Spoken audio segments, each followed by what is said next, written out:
Très bien. Bonjour à tous. Bienvenue pour cette session. Alors moi, je trouve que la session précédente d'Idriss ouvre des voies absolument incroyables parce que ridicule, dangereux, évident. Combien de personnes dans la salle ont eu des idées ridicules ? Eh bien, tu n'es pas à l'abri d'être le père d'une prochaine révolution. Moi, je trouve que ça ouvre des champs absolument incroyables. Ce talk était absolument totalement génial et inspirant. On va rester dans une thématique un peu similaire autour de l'intelligence artificielle dans un contexte de transformation digitale. Donc, je m'appelle Philippe Onsarguet, je suis le directeur technique d'Orange Business Services. Pour nous, c'est très important d'être là aujourd'hui. Liferay est un partenaire depuis 2005, ça fait 14 ans qu'on travaille ensemble. Pour nous, Liferay, c'est un enabler technologique extrêmement important qu'on embarque dans nos transformations digitales pour le compte de nos clients et également pour notre propre transformation. Et ce qui est extrêmement intéressant, c'est que finalement, 14 ans, ça fait une durée en termes de relations qui permet de pouvoir regarder cette montée en maturité. Et aujourd'hui, les dernières versions et avancées autour de l'analytique et de la partie e-commerce, en tout cas, répondent exactement aux attentes du marché et au positionnement que l'on sent et que l'on capte auprès de nos clients. Donc voilà, c'est pour ça que nous, on est particulièrement contents et heureux d'être là aujourd'hui et en tout cas, pour ma part, d'être avec vous cet après-midi. C'est l'occasion de remercier les équipes de Liferay pour l'organisation. C'est absolument 5 étoiles comme l'endroit où on est tous les ans. Et un petit clin d'œil à Franck, à Marc et puis à Rachel qui assure une organisation absolument hors pair. Et c'est très confortable d'être speaker pour une intervention comme celle-là. Lorsqu'on a préparé la session il y a de ça quelques semaines, en fait, moi, ce que j'ai adoré de la part de l'équipe de Liferay, c'est qu'en gros, ils m'ont dit, écoute, voilà... On va essayer de relancer l'après-midi sur des tracks où on va donner un petit peu des wildcards. L'idée est de venir proposer des thématiques d'ouverture. Et finalement, moi, il y a un thème qui me tient énormément à cœur, qui est cette thématique autour de l'intelligence artificielle et de la transformation digitale. Et j'ai plein de choses à partager avec vous là-dessus. Et surtout, de regarder et de voir de quelle manière on peut la rendre, très accessible, parce qu'il y a quelque chose qui est un tout petit peu inaccessible, un tout petit peu, académique, ou qui peut paraître extrêmement complexe. Et moi, j'ai juste envie de vous donner envie d'essayer de le mettre en œuvre et de le tester dans vos projets. Alors, on a un moment qui est extrêmement particulier, puisqu'on a affaire à un paysage qui est extrêmement fragmenté, une compétition absolument énorme. Et globalement, aujourd'hui, les entreprises ont absolument, dans une compétition à l'échelle, exactement toutes les mêmes besoins, tout secteur d'activité confondu. Elles ont besoin, 1, de se réinventer, 2, de se différencier. Et moi, aujourd'hui, j'ai l'intime conviction qu'il y a tout un ensemble de thématiques et de chaînes technologiques, d'enablers technologiques, j'ai envie de dire, qui peuvent jouer un rôle extrêmement structurant dans cette démarche de se réinventer et puis de pouvoir se différencier. Alors, ça peut être la blockchain, ça peut être la réalité augmentée, la réalité virtuelle, et puis après, tout ce que l'on va avoir sous l'ombrelle d'une thématique d'intelligence artificielle autour de l'apprentissage, autour du traitement du langage naturel, autour des bots, autour de la vision. Voilà. Et aujourd'hui, on se rend compte que finalement, on va avoir des parcours dans lesquels on va travailler. Moi, j'aime bien cette notion d'expérience utilisateur augmentée, où en fonction des chemins et des expériences qu'on va vouloir faire vivre à nos utilisateurs dans un format de plus en plus immersif ou spécifique, venir piocher finalement des enablers qui vont nous permettre de pouvoir mettre nos utilisateurs et les services qu'on propose dans une situation d'expérience utilisateur augmentée. Alors après, la vraie vie, dans les vraies entreprises, c'est pas que des projets de feuilles blanches, ce que j'appelle cette notion de projet Greenfield. Dans la vraie vie des entreprises, elles ont toutes du legacy.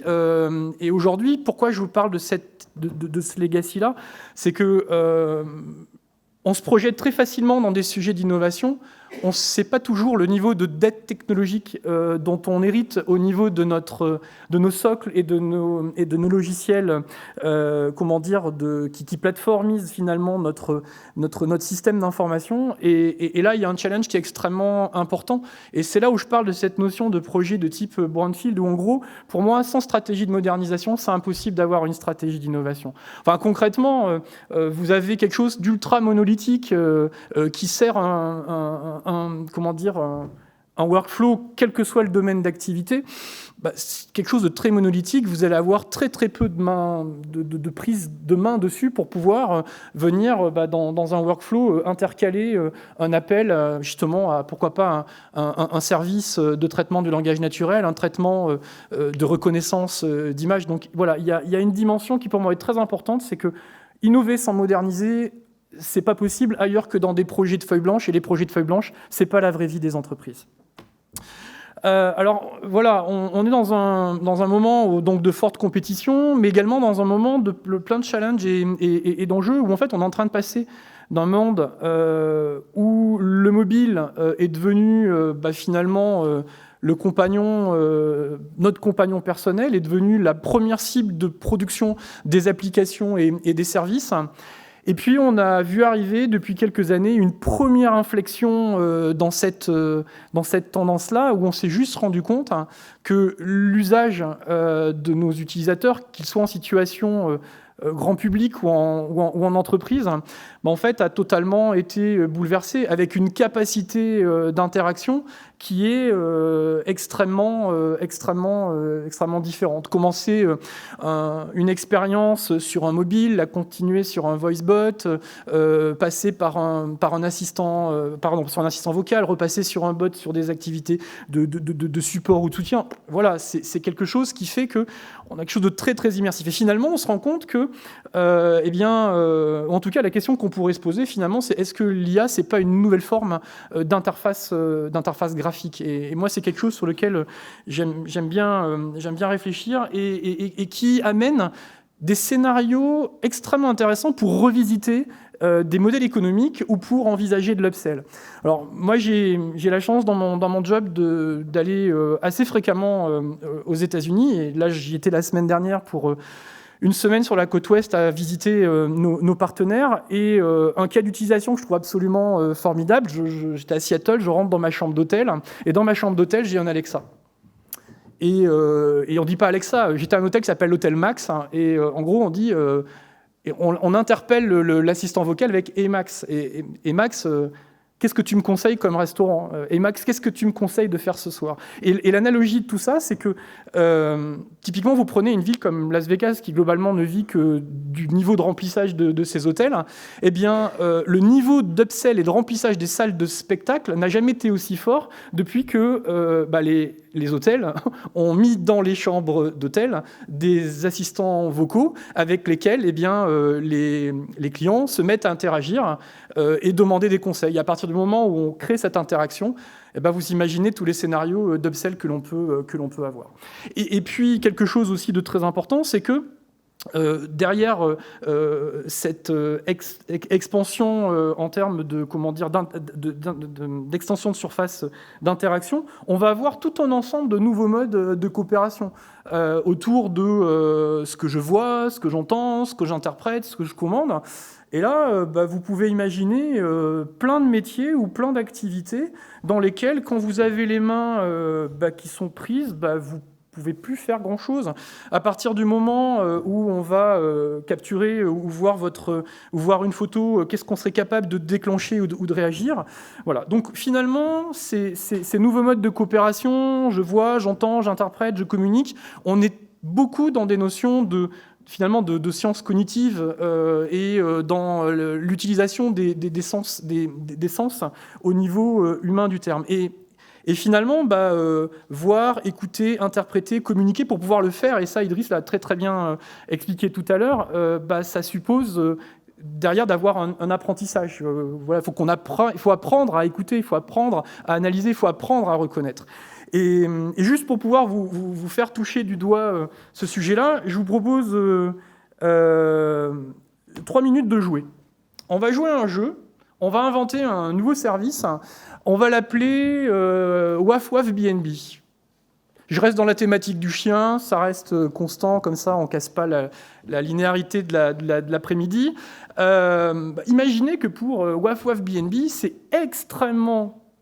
Ah oui, alors bien sûr, c'est un service de location de niche un peu partout dans le monde. Hein. Donc finalement, c'est super structurant pour un Waf Waf BNB de savoir quel type de chien finalement veut louer ou accéder à ma niche, ou à la niche, à un endroit mise en location. Et donc, c'est là où on va jouer, on va s'amuser à un truc qui s'appelle le Chihuahua Challenge. Donc, c'est très simple. Imaginez que vous vouliez faire un service très avancé pour les Chihuahuas. Donc, c'est des petits chiens. Enfin, vous voyez, c'est pas le Golden Retriever dont on a parlé tout à l'heure. C'est pas tout à fait les mêmes contraintes en termes d'accès et de services qu'on pourrait imaginer. Et donc, l'idée, c'est de vous sensibiliser sur la reconnaissance. Et vous voyez comment c'est fait un chihuahua? C'est tout petit chien, ouais, tout ok, très bien. Donc on va jouer à un jeu, je vais vous afficher une image, je vais compter jusqu'à 3 et vous allez compter le nombre de chihuahuas, ok? Ça va un petit peu vous réveiller, là, j'ai l'impression que vous en avez besoin. Et puis après, je vais revenir en avant, puis je vais vous demander combien, à votre avis, il y avait de chihuahuas. Ok, vous êtes prêts, on y va? 1, 2, 3. Combien il y avait de chihuahuas? 2. Merci, bonne réponse. Alors, bon, vous avez vu, on était... Level 1. Okay. Bon, maintenant, on va passer Level 2. Okay. Vous êtes prêts? 1, 2, 3. Combien il y avait de chihuahuas? Non, 18. Bon, ok, c'était simple. Level 2. Vous êtes prêts, on continue? Alors, maintenant, on passe au Level 3. 1, 2, 3. Combien il y avait de chihuahuas? Non, 176. Combien il y a... Bon, bref, vous comprenez la nécessité de l'automatisation de l'apprentissage pour pouvoir faire un service Waf Waf BNB ultra spécialisé et extrêmement qualitatif pour les chiens qui ont la chance d'être des chihuahuas. Plus sérieusement, là où je veux en venir, c'est qu'aujourd'hui, on a des techniques d'apprentissage qui ne font que s'améliorer. On a une quasi-parité de reconnaissance, parité machine-homme ou homme-machine, comme vous voulez, avec la reconnaissance d'objets depuis quasiment 2016, la reconnaissance de la voix depuis 2017, la compréhension au sens lecture du terme depuis 2018, et puis une parité humaine sur la traduction depuis maintenant un an et demi. Ce que je suis en train de dire, c'est que, imaginez, vous êtes un garagiste, vous mettez une petite caméra à l'entrée de votre garage, une voiture passe, pouf, vous capturez la carte, la plaque d'immatriculation, vous utilisez un service de vision, derrière vous le passez dans un service d'image tout texte pour extraire le numéro de la plaque d'immatriculation, et vous êtes capable de la réinjecter, pourquoi pas, dans votre système de CRM pour automatiquement, quand je vais m'approcher du comptoir, au lieu qu'on m'accueille de manière très anonyme, on saura qui je suis et on aura mon case. Bon, c'est un cas extrêmement simpliste, mais c'est juste pour montrer finalement que sans imaginer des intelligences artificielles avec des capacités de prise de décision, avec des impacts aussi radicaux qu'a pu présenter Idriss, finalement, le fait de consommer tout un ensemble de petits services d'IA autour des sens cognitifs que je détaille a vraiment du sens. Alors, la vraie question qu'on pourrait se poser quand on entend parler d'intelligence artificielle, alors même si c'est pas, comme vous le savez très certainement, une science nouvelle, ça fait très très longtemps que tous les concepts qu'on manipule existent, c'est juste possible sur la rencontre de deux formes facteurs, une capacité de traitement qui a énormément augmenté, et le fait de disposer de suffisamment de données pour pouvoir entraîner ces modèles. La vraie question, quand moi j'entends parler d'IA, aujourd'hui, moi j'ai beaucoup de clients à qui ça fait un peu peur parce que ça a un aspect un peu académique, intelligence artificielle, machine learning, deep learning, apprentissage par renforcement, enfin voilà. Je veux dire, vous vous dites, waouh, c'est super compliqué, et il va absolument falloir que je m'appuie sur des personnes qui sont des ultra-experts de ce domaine-là. Alors, on sait que ces ressources-là sont, 1, très chères, 2, introuvables, puis 2, quand vous les avez, le vrai combat, c'est de réussir à les garder. Parenthèse fermée. Et ce qui est intéressant, justement, c'est que, dans un monde où, finalement, on a un facteur très très important différent entre des spécialistes en intelligence artificielle dont l'utilisation et l'usage et l'intervention est absolument légitime et nécessaire pour traiter des sujets extrêmement complexes ou sur des scénarios avancés. Il y a toute une myriade de cas d'utilisation dans lesquels, finalement, qui mieux qu'un développeur, une équipe de développement peut être amenée à pouvoir consommer ces services à partir du moment où on a été capable de les extraire, de les capitaliser et de rendre le service de manière homogène au travers d'une API. Et c'est là où on arrive sur quelque chose que moi je trouve assez intéressant, cette notion de cognitive services qui finalement, c'est une forme de machine learning, mais as a service, où on va avoir tout un ensemble de gammes de services cognitifs autour de la vision, autour de la voix, autour du traitement du langage naturel, pour pouvoir faire de la transcription live, faire de l'extraction de texte dans des images, de pouvoir faire... Bref, on imagine absolument tout ce qu'on est capable de faire. Puis quand vous réfléchissez à ce potentiel, alors ok, on va être évidemment dans des scénarios de prise de décision automatisée qu'on peut imaginer extrêmement modeste et sans trop d'ambition, mais par contre, ça alimente complètement cette notion d'expérience utilisateur augmentée ou étendue, de par ce qu'on va être capable de capter par l'utilisation de ces sens-là. Et l'exercice auquel je me suis amusé, c'est un petit peu de regarder quelle était finalement la différence ou les points à retenir entre une approche cognitive services. Alors, pour moi, pour faire très simple, des cognitive services, sans rentrer dans le détail, c'est des API d'IA exposés dans un SaaS. Donc, concrètement, ça se manipule comme n'importe quelle API, et ça tombe bien, les API, les développeurs, ils utilisent ça absolument tous les jours. Donc, le facteur d'intégration dans vos chaînes de services, finalement, c'est quelque chose qui est extrêmement accessible. Alors, les choses à retenir, c'est qu'on va plutôt être, comme je l'indique, dans des cas d'utilisation extrêmement standards, là où, finalement, des moteurs d'IA absolument dédiés vont être capables de traiter potentiellement des cas de très simples à extrêmement compliqués. Mais cette IA dédiée va être également nécessiter énormément potentiellement de ressources, de données. Alors déjà sur la partie données, c'est très important de donner avec un niveau de qualité suffisante pour que ce que l'on va entraîner puisse ne pas avoir de biais et en tout cas puisse donner les réponses auxquelles on est en mesure de s'attendre, alors que dans une partie service cognitif, on va plutôt être sur un jeu, un catalogue finalement de cas d'utilisation qui vont être pré-entraînés par des éditeurs.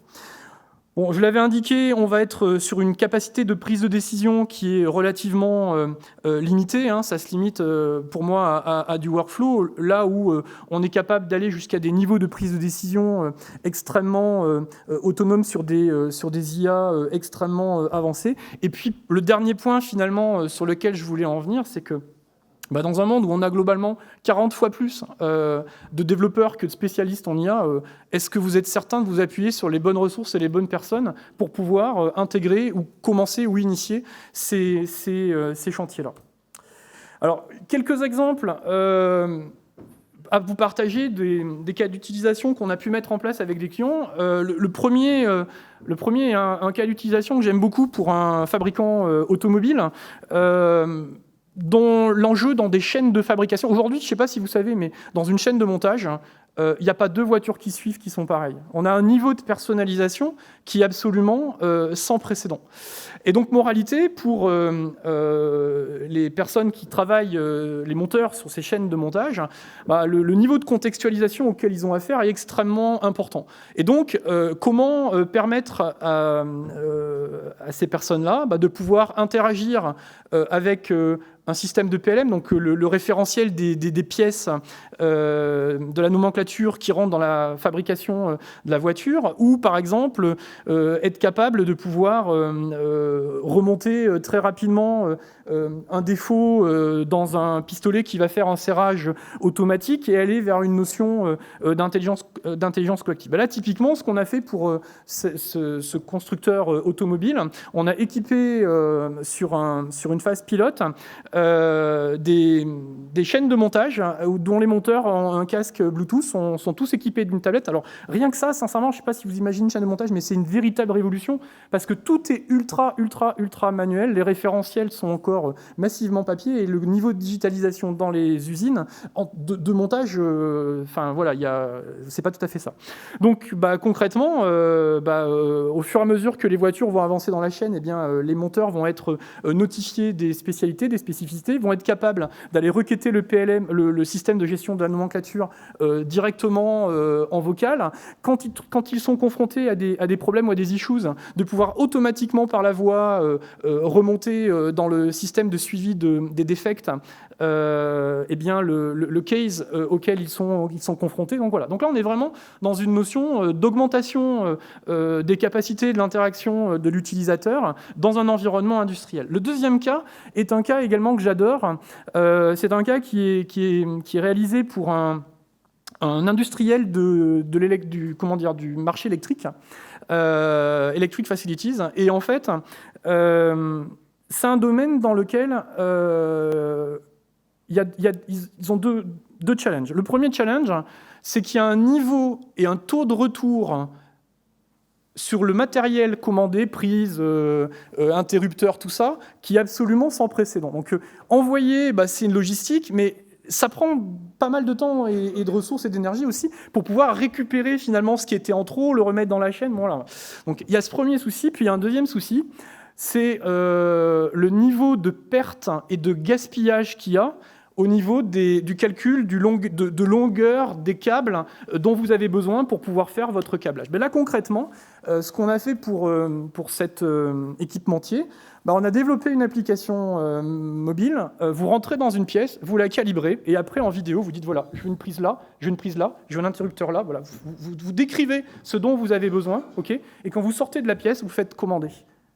Vous avez automatiquement les pièces qui sont nécessaires uniquement par rapport à ce que vous avez sélectionné. Et puis derrière, vous avez les éléments de plan de câblage qui vous permettent d'optimiser la longueur du câble qui va être envoyé. Voilà. Ça, c'est un deuxième exemple où finalement, des services d'IA, donc là, j'ai utilisé du traitement du langage naturel, de la vision, de la reconnaissance vocale, le fait de capturer la voix. Voilà. On va venir étendre, augmenter l'expérience de l'utilisateur au niveau de ces éléments-là. Et puis, on va avoir également le cas du milieu pour un industriel grand public de l'électronique. Tout simplement, c'est un service de support et de soutien construit autour d'un bot dans lequel on a tout simplement permis d'automatiser tout un ensemble de réponses d'un premier niveau, quel que soit le moyen de pouvoir finalement remonter le case. Et puis il y a quelque chose de très très important, c'est que finalement toutes ces interactions qu'on va venir augmenter, en fait, elles viennent elles ont besoin, pour être extrêmement pertinentes, de se nourrir du contexte. Si en plus on est capable de tenir compte du contexte dans lequel se trouve l'utilisateur, en le géolocalisant, concrètement, on va être capable d'activer des services d'une personne qui va se trouver, par exemple, dans une usine, dans une zone potentiellement à risque, parce qu'on va rentrer dans des champs magnétiques, dans des propriétés de l'usine qui font qu'on a besoin d'avoir un point de vigilance supplémentaire. Et ça, concrètement, pour un acteur comme nous, côté Orange Business Services, le fait d'avoir un positionnement très affirmé sur la 5G, sur l'Edge, c'est vraiment une continuité de notre histoire, de pouvoir augmenter la surface finalement de connectivité avec des débits qui permettent tout simplement de pouvoir rendre possible ces éléments-là. Donc, moi concrètement, pour pouvoir terminer la session, moi j'avais quelques éléments clés que je voulais vous partager. Le premier point, n'oubliez pas le point de départ, on a vraiment affaire à une explosion en termes de capacité d'interaction et une expérience utilisateur qui va être de plus en plus multimodale. Je pense qu'il faut en être conscient. L'utilisation de services cognitifs, même si on va être sur des cas d'utilisation qui sont bornés, permettent, via de la consommation d'API, de pouvoir extrêmement facilement intégrer ces services-là dans des trajectoires de transformation.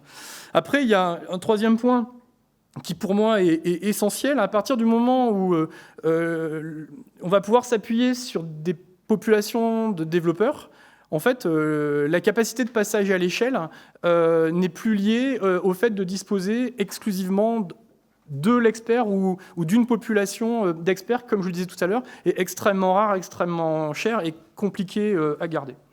Le quatrième point, pour moi, il est extrêmement intéressant parce qu'il permet de pouvoir complètement revoir la façon de produire les projets. Pour moi, il y a quelque chose de très exploratoire. Et dans ces phases exploratoires, finalement, l'utilisation de services d'IA par des API permet d'avoir un j'essaye, je me trompe, avec un ratio et un retour sur investissement qui est extrêmement raisonnable. De toute façon, il faut juste vous dire que sur ce type de projet-là, c'est impossible de calculer le ROI a priori. Il y a forcément...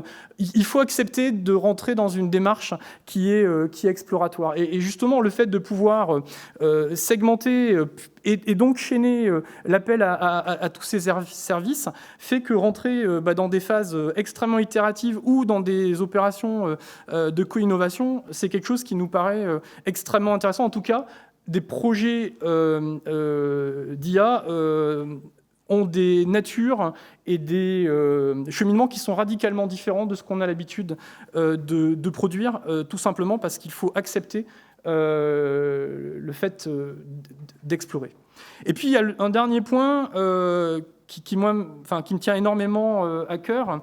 Voilà, moi, ce que j'ai essayé de vous montrer, en fait, c'est un petit peu de réhumaniser, si je puis dire, une IA qu'on a très certainement un tout petit peu survendue aujourd'hui. Et voilà, nous aujourd'hui, ce qu'on va vraiment pousser, c'est cette notion d'expérience utilisateur augmentée, expérience utilisateur enrichie. On va venir consommer finalement tout un ensemble de services cognitifs qui vont permettre de pouvoir apporter des éléments complémentaires dans des chaînes de prise de décision finalement à nous les humains. Et dans ce contexte-là, la dimension éthique et responsable est un sujet que l'on prend extrêmement au sérieux.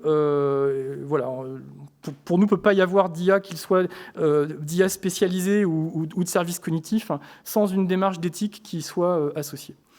Et puis tout simplement pour vous dire que voilà, avec une entreprise dans laquelle le moto et la data de journée, voilà, on est extrêmement bien positionné pour pouvoir vous accompagner dans vos chantiers de transformation dans lesquels finalement l'augmentation de l'expérience utilisateur est un sujet. En tout cas, on sera ravis de pouvoir en discuter avec vous. Juste pour terminer, il y a un point, alors bon, on pourrait y rester très très longtemps. Moi, dans les sujets que je scanne un petit peu, je screen, il y en a un que je trouve particulièrement très très surprenant. Et voilà, c'est la robotique. Je ne sais pas si vous avez une idée à la vitesse à laquelle les avancées en termes de robotique sont en train d'aller. Là, honnêtement, c'est plus du tout linéaire. Hein. Là, on a affaire à quelque chose qui est vraiment très très impressionnant. Et donc, quand vous imaginez les niveaux d'automatisation et de mimétisme physique vers lesquels on va, et quand vous voyez les niveaux de services cognitifs ou de sens cognitif qu'on va être capable d'aller mettre en place, et quand on combine les deux, voilà, c'est là où finalement la notion de responsabilité et d'éthique, je pense qu'elle prend encore plus d'importance. Mais en tout cas, c'est un domaine qui bouge à une vitesse qui est absolument colossale et dans lequel l'application de l'IA jouera très certainement un rôle extrêmement critique. Et encore une fois, Idriss l'a parfaitement bien illustré dans sa session. Voilà, moi c'était la session que je voulais partager avec vous. Et si vous avez la curiosité ou si vous avez envie, moi j'ai 3 livres qui sont sur ma table de nuit et qui m'ont permis vraiment de comprendre beaucoup de choses autour de l'IA. Le livre de Kai-Fu Lee, AI Superpowers, qui explique parfaitement pourquoi la Chine est en train de prendre le pas mondialement sur l'IA. Un livre absolument extraordinaire de Martin Ford qui s'appelle Architects of Intelligence, qui va prendre tous les concepts de l'IA et il a été interviewé concrètement toutes les personnes qui sont les plus brillantes de chacun de ces domaines-là. En fait, c'est un recueil d'interviews et c'est un livre que vous allez consommer en fonction des thématiques qui vous intéressent. Et puis le dernier qui est le livre de Karthik Hosanagar, voilà, A Human's Guide to Machine Intelligence, qui fait le lien finalement avec ce que j'ai essayé de vous dire. Expérience utilisateur augmentée, c'est surtout d'abord une expérience utilisateur dans laquelle on va venir consommer des services qui permettent de pouvoir mettre à disposition l'extension de cette expérience. Merci d'avoir suivi ma session. Si vous avez des questions, je veux bien essayer d'y répondre avec plaisir.